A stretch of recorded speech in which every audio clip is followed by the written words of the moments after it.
దేవీ నవరాత్రులలో 4వ రోజున కాత్యాయని దేవి.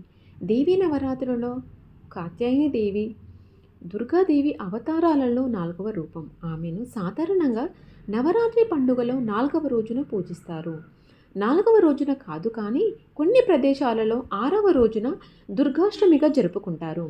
కాత్యాయని దేవి శ్రీ కాత్యాయని రూపంలో సింహవాహినిగా ఉంటుంది మరియు మహిషాసురుని సంహరించిన తరువాత పార్వతీదేవికి సహాయపడింది.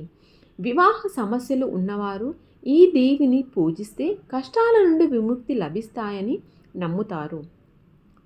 కాత్యాయని దేవి గురించి చూసుకుందాం. నవరాత్రిలో ఆమె స్థానం. కాత్యాయని దేవి దుర్గాదేవి యొక్క 9 రూపాలలో 6వది మరియు ఆమెను నవరాత్రుల సమయంలో 6వ రోజున పూజిస్తారు.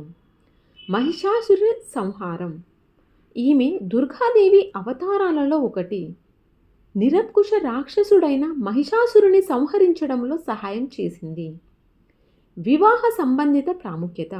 వివాహ సంబంధిత సమస్యలు ఉన్నవారు కాత్యాయని దేవిని పూజించడం ద్వారా ఉపశమనం పొందుతారని పండితులు సూచిస్తారు. ఆధ్యాత్మిక ప్రాముఖ్యత. హిందూ శాస్త్రాల ప్రకారం కాత్యాయని దేవి అగ్నిచక్రానికి అధిష్టాన దేవత. బెజవాడ దుర్గమ్మతో సంబంధం. ఆమెను 6వ రోజున పూజిస్తారు. కాత్యాయని దేవిని ఆరాధించడం వల్ల జీవితంలో ఎదురయ్యే కష్టాల నుండి విముక్తి లభిస్తుందని నమ్ముతారు.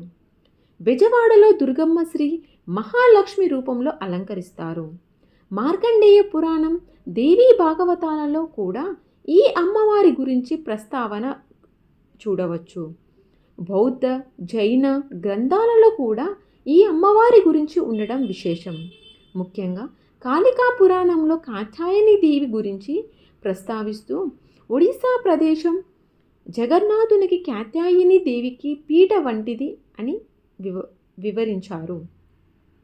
హిందూ శాస్త్రాలు, యోగ, తంత్ర విద్యల ప్రకారం కాత్యాయని దేవి అగ్న చక్రానికి అధిష్టాన దేవత. ఈ అమ్మవారిని ధ్యానించడం వల్ల ఏకాగ్రత బాగా ఉంటుందని విశ్వాసం. మరిన్ని వివరాల కోసం చూస్తూనే ఉండండి MMTV 24 న్యూస్ తెలుగు.